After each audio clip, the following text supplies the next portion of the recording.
Hello and welcome to today's community chat with Lucas Rockwood, the founder of YogaBody. Lucas, thank you so much for being here today. We really appreciate it.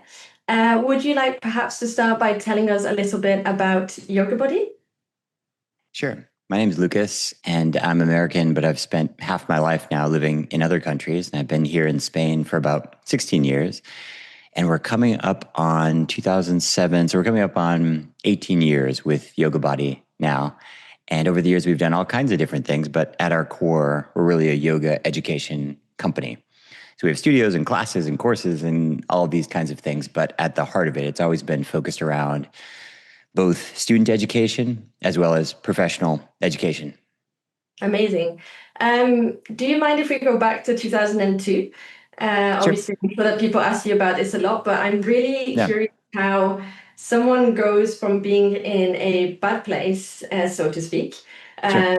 to deciding that they're going to help thousands of people and build a tremendous international platform. One thing that we all try to do as yoga teachers or as anyone in health and wellness is we try to engineer lifestyle change, right? How do we help people change? Mm. And one of the challenges that I've found is that almost everybody who changes, it happens during really difficult times. We often change from pain, unfortunately. It's very difficult to have a different story. In any case, my story is not unique in that I also got in a really bad place. I lived in New York City Yep. and I worked in publishing.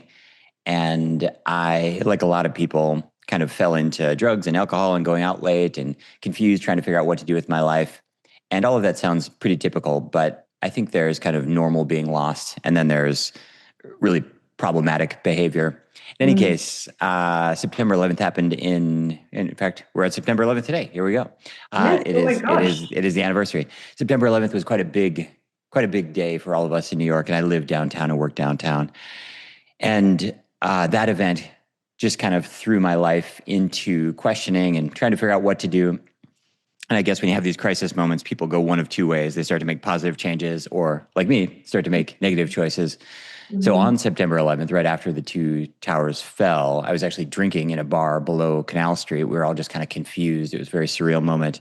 And it kind of spun out into a really bad few months. And fast forward till December of that year, I had Mhm. kind of a drug-related grand mal seizure in front of my parents Oh my right God. after Christmas, and woke up in the back of an ambulance, and that was sort of a slap in the face. Oh. And the beautiful thing about it is I was young enough that every single change I made had a really positive response really quickly. I wish my body still reacted so fast.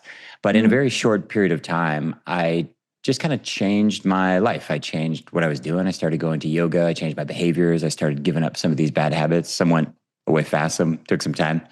Changed my social group. And within about 6 months, I'd started to change my trajectory. And I'd love to say that it was really clear to me that yoga was my path, but it wasn't really. I thought I would Mhm. teach yoga as a travel job. And so I left New York and I went to Thailand on kind of a extended holiday. Mhm. And I thought I could teach yoga for a while because it was a way to travel around and see parts of Southeast Asia. I couldn't Mhm. really imagine turning it into a career. And here I am, whatever that is. I started teaching in 2003, so 22 years later, and I'm still doing it. So it's been quite a journey. Wow. My gosh, yeah. I'm so happy that you had the decision or took the decision to go down a good route. Hmm. Because indeed, I'm sure that was a really harrowing experience for you. And I'm also just really grateful that you're here amongst us today because it sounds like you could have gone down a different road if you hadn't made Hmm. that decision. So yeah, that's wonderful. Back in 2002. I'm trying to think what the landscape was like with internet and everything. So you went down sort of the teaching in person route in Thailand. Yeah. At what point did you start to think, I'm going to do online content? Was that much later? Yeah. People often consider me really tech forward, and I never really think of myself that way. I'm not a coder. I'm not like, I don't have the latest gizmos or anything like that, but somehow my behavior doesn't really match my statements. And so I've been online since the earliest days. Mm. And I very much started teaching in person and like a maniac. So the first couple of years, I would teach 17, sometimes 21 classes a week. I was Wow. teaching in Hong Kong for a while, and I would have back-to-back classes on the hour. So I'd go out one door, in the other door with a 30-second break between classes. Oh my gosh. And I love teaching in person. I still teach in person. And I opened a studio in Thailand in 2006, my first studio on the island of Koh Samui, some people will be familiar with. Mm-hmm. And I very quickly realized that I would have a really hard time running that studio and doing the things that I wanted to do. And my aspirations have always been pretty simple. I wanted to like have a couple of kids and raise a family and these kinds of things. Oh, that's And lovely. I was living, I guess you could say comfortably, but working 14 hours a day is not exactly comfortable. And Mm, I realized I needed to figure out some ways to get some leverage. And it comes back to like what you all do with software and things. If a yoga teacher doesn't have a way to leverage their teaching, you're kind of just one COVID infection, one sinus infection away from being unemployed. And mhm, so in the back of my yoga studio at night, I started putting together an idea for teaching online and mm, selling things online. And back then, I guess our first products, we were marketing online by 2006, but by 2007, I was doing paid ads and things like this. And it'd be a lot of PDFs and a lot of JPEGs. And, streaming mhm. video wasn't really working a little bit. I think YouTube was 2006, a lot Yeah. of email and then slowly but surely we did all kinds of things. At one point we had 36 different fitness products, yoga blocks, and a little bit of apparel and yoga trapezes, all kinds of different things, multiple studios and training programs. And little by little, I just kind of I learned that yoga teaching can be a career, but just like anything in life, we really want and need growth. And I Mhm, think that the mistake that a lot of teachers make, at least most of the people that I came up with, who most of them have stopped teaching, is they didn't mhm, really understand that to survive as a yoga teacher, really in any career though, you have to find a path of growth. I guess mhm. the challenge as a yoga teacher is you have to invent that path. So if you're in a big company, it's very likely that a manager or a supervisor will give you different opportunities. Yeah. In the yoga world, you're self-employed, so you have to create those opportunities for yourself, and it's not really that obvious immediately what to Mm, do. And I guess I was fortunate enough to not have any other options. I'm just an uneducated mhm. yoga bum, and so I had to figure it out. And so far, it's worked. Here we are. So Uh, like, what do you think worked for you? Because do you think that there was maybe less competition at the time? Do you believe in luck? Are you just yeah, yeah, incredible person? yeah. No, none of those things. Uh, I would consider myself an average teacher with above average communication skills, which I've developed over time. Okay. And it's really a good question because I've really been good at timing, and timing is really important. And so the yoga market today is not the same as when I started, and a lot Mm, of people really struggle to accept that. You mhm, see this in all different things.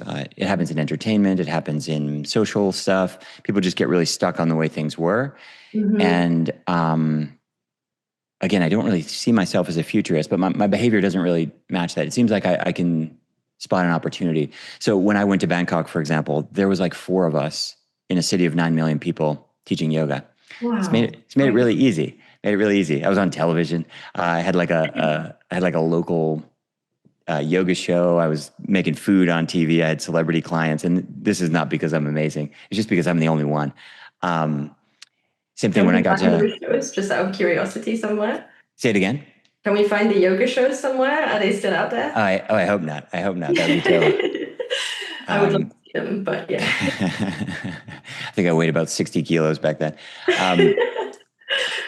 Um, and then I got to Hong Kong, same thing. Hong Kong, there were already probably 150 of us, but still the Hong Kong market was just on fire. So, I would have classes, 50, 60 people. And again, 90% of that had nothing to do with me. It just had to do with being in the right place at the right time. It's not to say that my classes weren't good. They were good, but they Yeah. weren't great. They weren't great. I found an opportunity. And I think this is the challenge is a lot of people are trying to be great and most of us aren't great. Like I'm not that charismatic. I'm not like the life of the party. I'm not an extrovert. I don't look particularly good on camera, but I'm not trying to do those things. I'm trying to serve a community. And apparently I can do that pretty well. And so when you dial into that and you realize, hey, I can develop a skill set. I can be a tradesman, which is what I consider myself, like a bricklayer or a plumber. I'm a yoga teacher.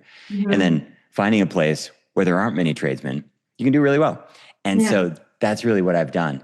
And I think the mistake that people make is, trying to go to New York City and be an actor. That's really hard. There's a lot of good actors there. But Mm. if you go somewhere else where there's not a lot of actors and there's some demand, you might do really well. So I bring that up because also in Southeast Asia, I met a bunch of American, mostly European actors and models who also did really well. Mhm. And in their home markets, they couldn't find a job, but they'd come there and they were the only redhead or they were the only fair-skinned person and they'd need them for an extra in a movie or something like this. So Mm. finding a place where it's not so hard is really, really important because most of us just aren't good enough. And that sounds like a negative self-talk thing, but Mm. it's also just a level of self-awareness. You have to realize like, I can't fill stadiums. I can't compete in London or New York City, but with Mm. very niche topics and with specific communities, I'm not competing at all. I'm just serving students, and that becomes pretty exciting. That is such a refreshing point of view. I've never heard it said like that. I mean, it sounds very humble, and I'm sure you're being extra modest. So, thank you. But that is actually incredible, because you have built an empire. Let's be honest. You've got YogaBody founded in 2002. In 2006, you also opened it's a YogaBody Teachers College. You have 21,000 students, 41 countries like that. Yes, maybe you went into a country where there was less competition and so forth, but did it happen overnight? I know that's a bit of a funny way to say it, but do you feel like it happened organically, or was there a lot of pitfalls and effort along the way? It's really hard to overstate how difficult it is to be good at anything, Mm. and if anybody could see how much struggle and how much work I've put to get here, they definitely wouldn't want to do it, including myself. If I could retrospectively look back, I have like a back closet full of like failed products. I don't even like to look at it. It's really difficult. It's really, really difficult. Mm. And so, yeah, I'm coming up on, I guess by 2006, I had my first studio. So I'm coming up on 20 years. And I would say it's really just been in the past 3 years that I could even breathe. And so, multiple near bankruptcies, struggles and challenges. And there's kind of a problem right now in the current zeitgeist of like entrepreneurial porn. And it's this idea that entrepreneurs rule the world and everything's awesome and you should never work for somebody. And behind the scenes, we're all kind of crying in our pillows. And Mhm. so I think it's really important to just approach things honestly Mm. because it's easy to bite off more than you can chew and start living someone else's alleged dream. And Yeah. um, what I find is a lot of people in this industry, like me, have pretty humble aspirations. And Mhm. maybe my aspirations are a little bigger than other people's for whatever reason, probably just because I have more kids to support. But I I think that if you can get really clear about what you're actually trying to do, like are you trying to replace your job? Are you trying to replace half your income? Are you trying to serve 20 students? If you get really clear on that, a lot of people can make that happen really quickly. Yeah. Um, the one thing I will say, again, kind of why I've been able to find quite a bit of success is very few people in this industry take this whole thing seriously. So they're not really organized. They don't respond to emails. They can't follow up. They can't sign a contract. Mm. And so just having like a modest amount of professionalism, just like a Mhm. tremendous, tremendous advantage. You can open up all kinds of opportunities just by being Mm. somewhat organized and responsive and professional and showing up on Mhm. time. Yeah. And so that's also why there's quite a bit of opportunity in the market because from a professional standpoint, it's really underserved. Mm.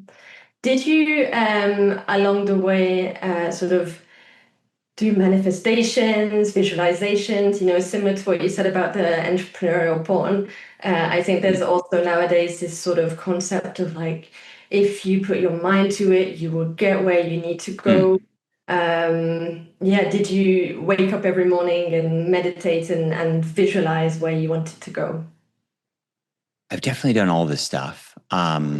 I hesitate to recommend it because I don't know that it worked, but maybe it worked. I don't know. Okay. Um, I've done all the stuff. I've done it skeptically. I've done it believing all of the above. Mm. The I guess the real challenge, the thing that I've been most successful with, again, is just trying to figure out who you are. And everybody has a different role. Some people just have charm, and people can fill a room, and some people have really impressive practices. I don't really have any of those. Like I said, I'm an average teacher, but I have really good communication skills. And so thinking about like figuring out who you are.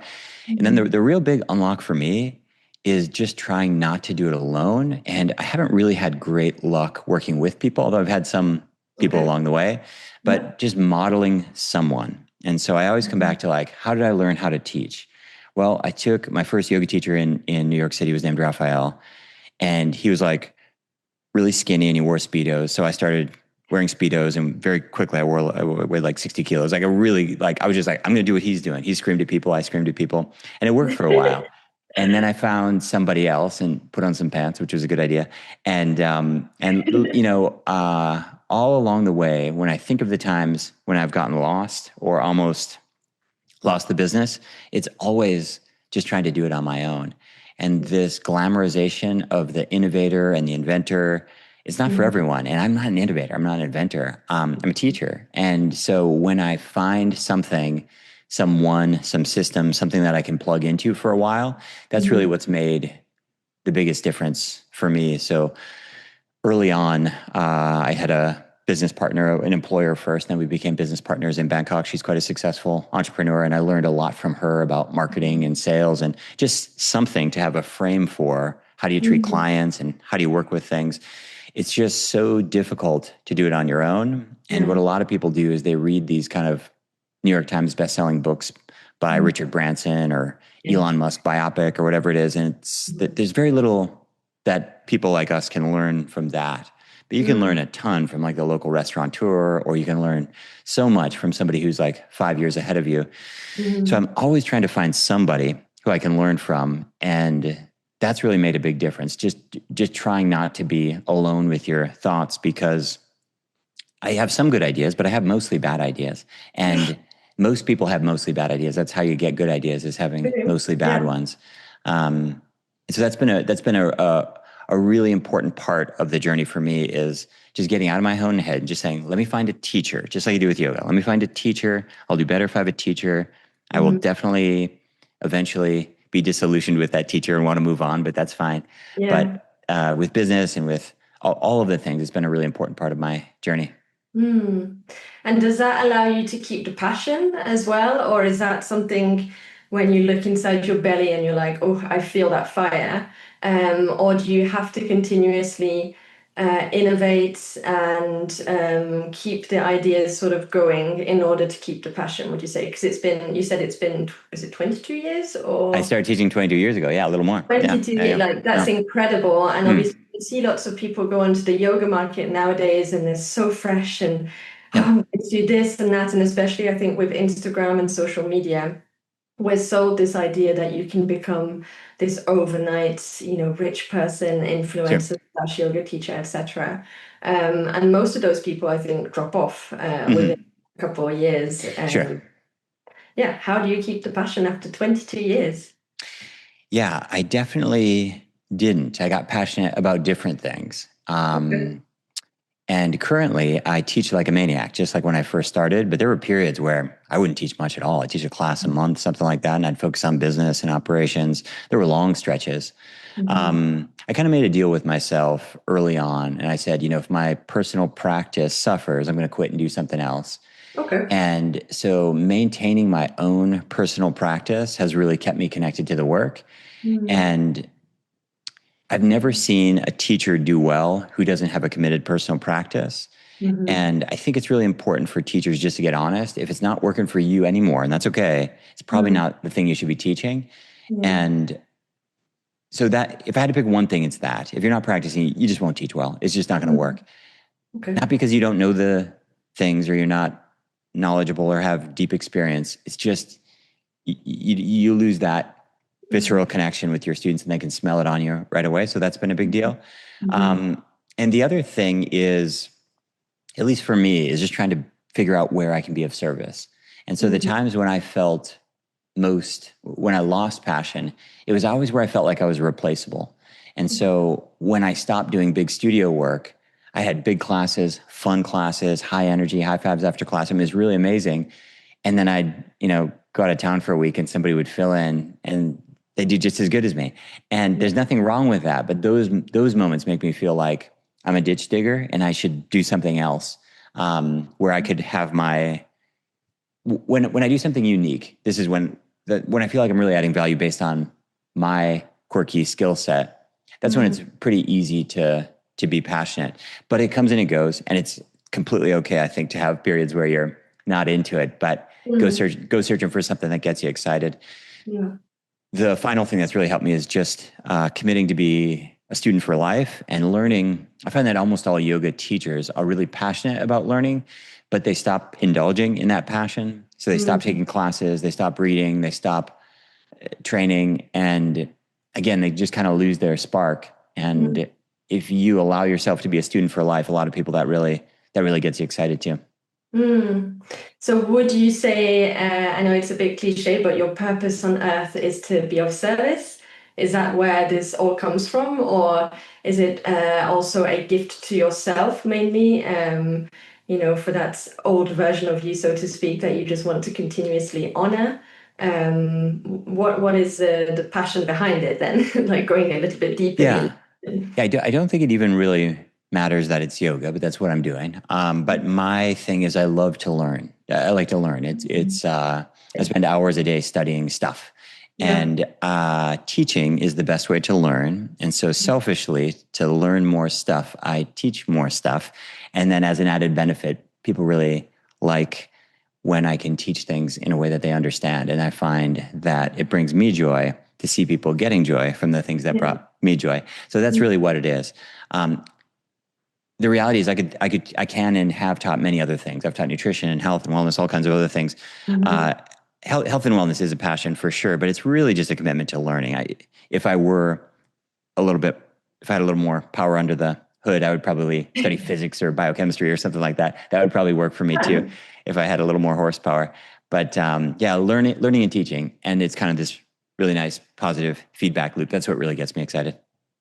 What does it feel like to change lives? Because admittedly, I see you pop up and then I'm looking at the comments and it really makes me go, oh my gosh, this guy, I need to go into his program straight away because people are like, within 1 week, my back was sorted after like years of pain and just all of these comments where they're basically praising you. It must feel incredible. Yeah, yeah, I wish it did. I wish it did more for me. Um, I'm not super motivated by public accolades. I'd kind of just like my kids to notice me more. Yes. That would be my goal. But it is great. It is great for sure.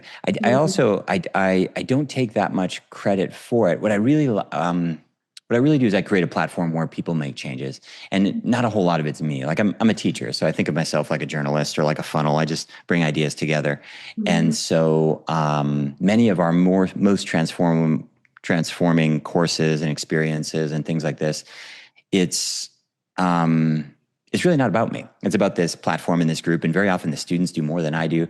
And Mhm. so that really lights me up. And so I don't take on a guru role. I'm not like a celebrity or anything like that. I'm just an organizer, a sort of a master of ceremonies.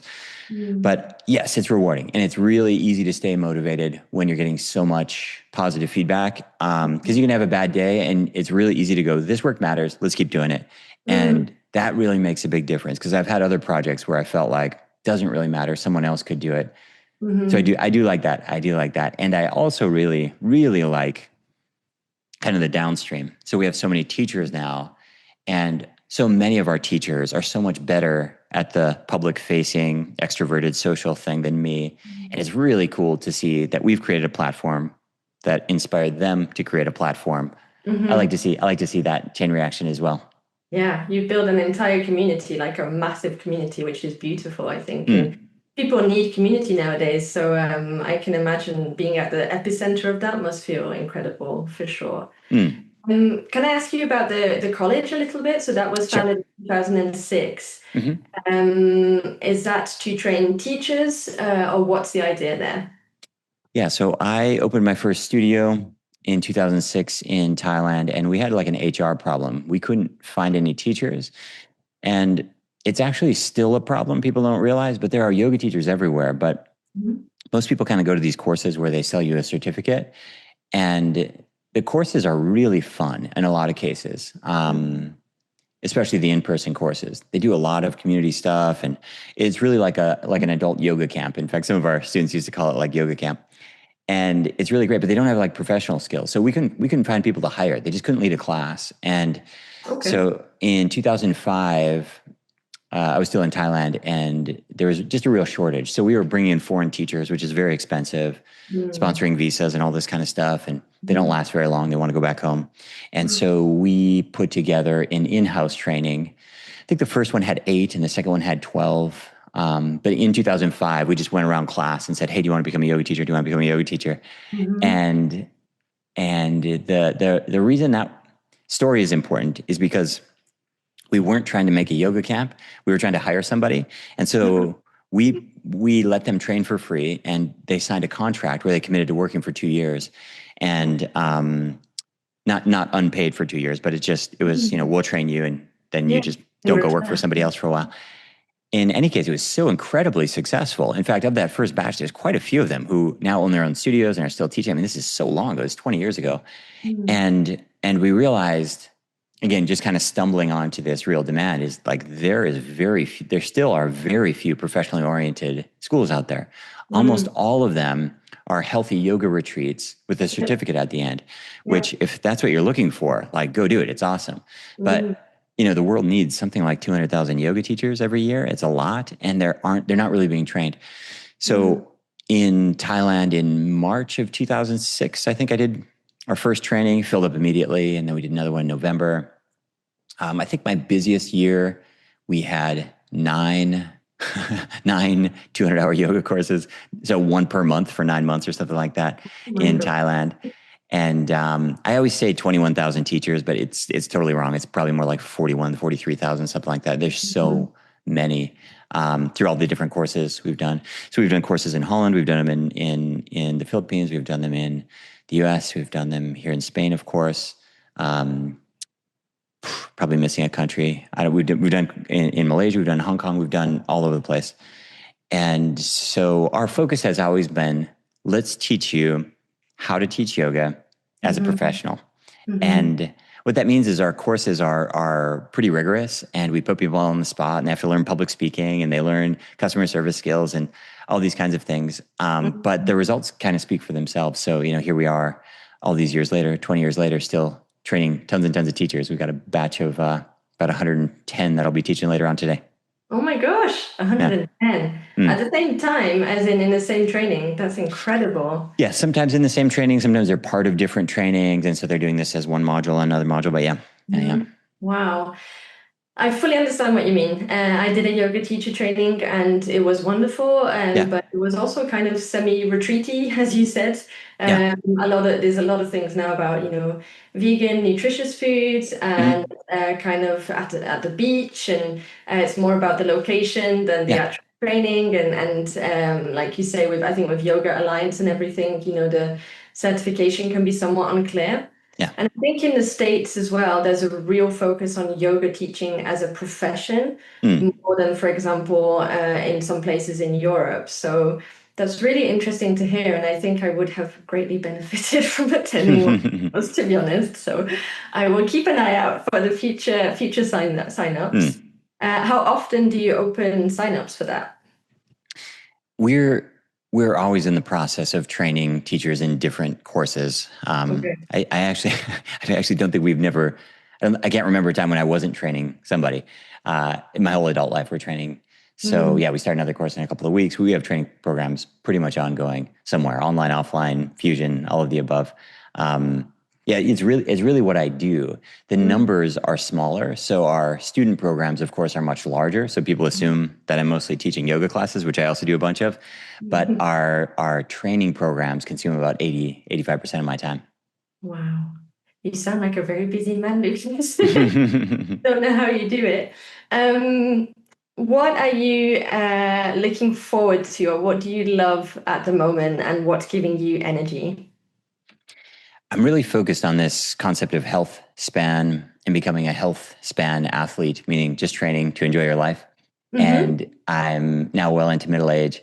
And I just see most people my age starting to have pretty serious limitations. And that might be like weight gain, very often is joint stuff.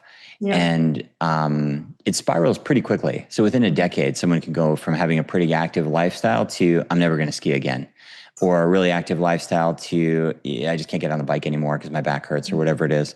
Mm-hmm. So I'm really focused on simple, practical, efficient health span practices that people can do at home that really move the needle, but they don't take over their whole life. So when I first got into yoga, yoga was like a whole lifestyle. It was like surfing or golfing or something like that. It was my Mm-hmm. whole identity. You know, it was I'd get up at 4 in the morning and 4:30 to 7:30, my friends and I would practice and we'd teach all day and we'd go to the yoga restaurant and everyone's wearing Lululemon pants. It was like a whole, it was a whole thing. Mm-hmm. And it was great. And I wouldn't not do it. But that sort of thing is not really, it's not really what most people are looking for. And especially as life moves on and people have less time and they need to get more from their time and they have a lifestyle that's often defined by career and family and community and things that are wonderful, but that don't include being 25 years old in flip-flops and having all day to figure out what to do as a yoga student. So I put a lot of focus there. I'm really excited about pharmaceuticals. I'm really excited about medical interventions. It's kind of a contrarian view. I get a lot of pushback, but I'm fairly certain we'll be able to regrow knee cartilage pretty soon in the next 10 years. That'll make a big difference for a lot of my older students. Hips and knees, I think there's going to be a lot of breakthroughs there.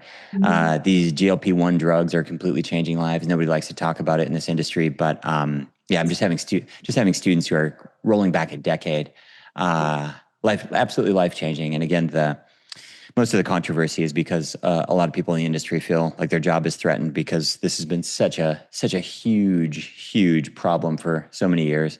So I'm excited about these things. I don't talk about them too much because people get angry at me, I but could they're talk about it for ages. I'm very curious, but at the same time, like I don't want to yeah, push you into a corner. So, but yeah, it's very yeah, interesting. Like pharmaceuticals, I agree as well. yeah. But yeah, please continue. Sorry. Yeah, so that's what I'm really obsessed with, and really trying to find a moderate approach. And so one of the challenges with the internet is everyone's just screaming. And so when you go to find health information, you know, these protocols are just absurd in terms of your morning routine and supplements and exercise. And it's really just a message of more, like more strength, more flexibility, more cardio, more sleep, more protein, all this stuff. And really no one's defined what it means to be a 55-year-old fit man or woman. What does that actually mean if I'm not trying to win races and I have a family and I have a job? What does that actually mean?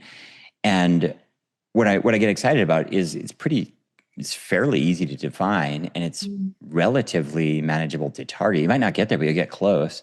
And then the unlock in terms of quality of life is just massive. You know, if you feel comfortable walking 10 kilometers when you're on holiday in Rome, that's pretty amazing.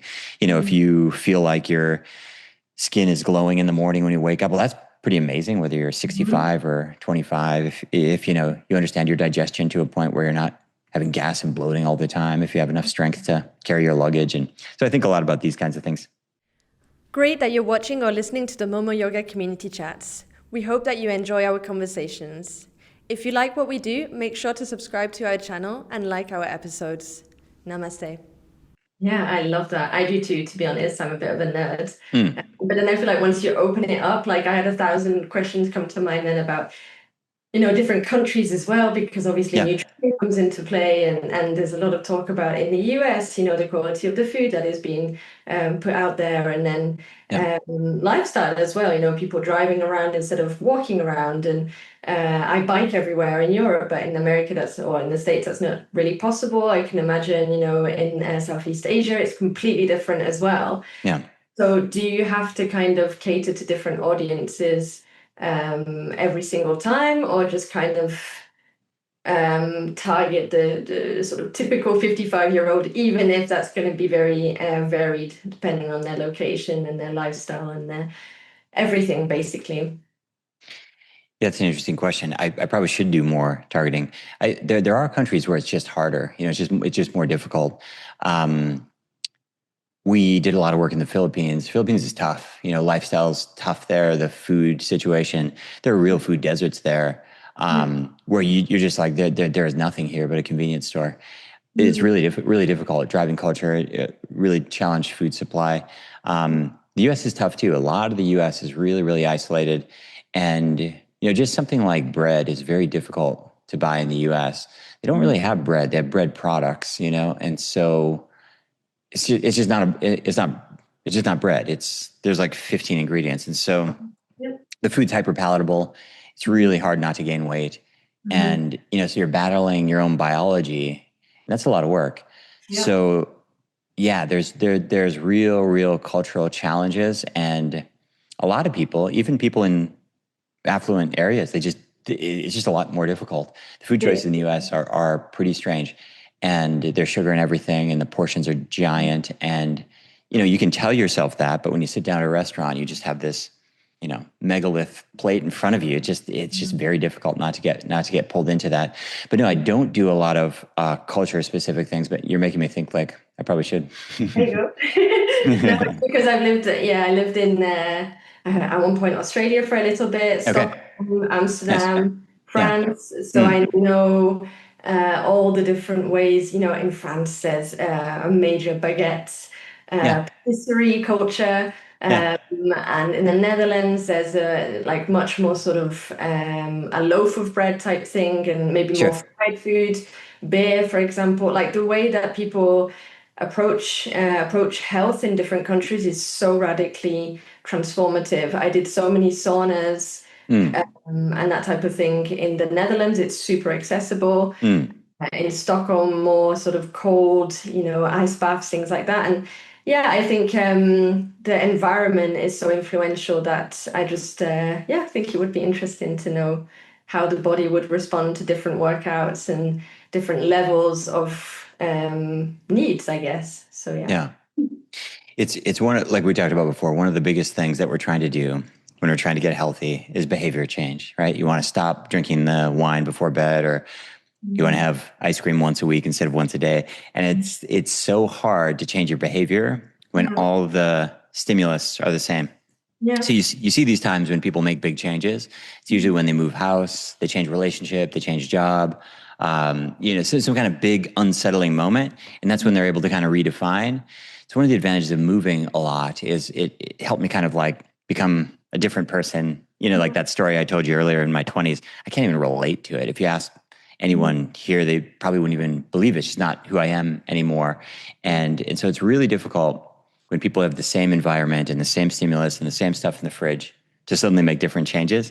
Mhm. And even more challenging, and people don't like this conversation, but when that person next to you in bed is not supportive and they're not on the same page, this is near impossible. And this is where people have to get really honest about like what they really want and what's realistic. Because if you have the exact same environment, you have a partner who's not supportive, and you're trying to make whatever it is, maybe you'd like to go from sedentary lifestyle to 3 to 5 hours of training per week, whatever that looks like, a walk and a yoga class or whatever it is. It's a massive change, and it's tough. It's tough. So trying to figure out ways to get yourself, it's hard to do new behavior in the same environment, in the same schedule, in the same structure. So trying to figure out some way to make your life feel new, I think, is an important one. Turn to Lucas, I think, is the first step. Check out everything that there is to offer. I know even breath work as well, we could get into that, but either way, it transforms your entire way of thinking. Yeah, I think you're doing incredible work. And I'm really happy to talk to you. So thank you so much. I just wanted to say I really appreciate everything that you do in the yoga community, but also in like the body community. I think it brings a lot of hope to people. So yeah. Any last thing you would like to share with the community? Anything cool you've got coming up? You can always find our calendar, which is just at yogabody.com. We do all kinds of different things, master classes. We started doing these mindful marathons, which are really fun. We have an at-home option, doesn't cost anything. You can join us. We always have something new, something interesting, online, offline, in person, tons and tons of free stuff. We, of course, have paid training programs and things, but always publishing new information as well too. So always happy to hear from people. Okay, wonderful. People make sure to follow Lucas and also check out the YogaBody website. It will be in the link below this video. Lucas, thank you, and have a lovely rest of the day. Thank you so much. Thanks so much. It was great to connect. Thank you. Just so you know, so we're going to stop the recording here, but I Sure. really want to say a genuine thank you. I know you have a busy schedule and